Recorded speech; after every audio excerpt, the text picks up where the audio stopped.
Nung 9 years old ako, namasukan ako doon sa karinderya na tagahugas ng plato para may uwi ako kahit lugaw lang kasi wala tayong kumain.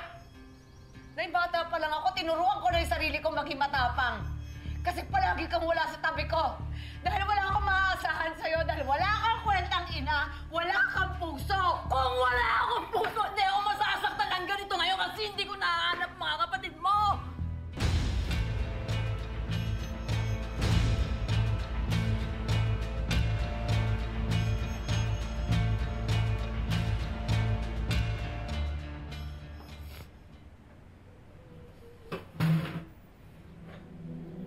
Anong sabi niyo, Nay?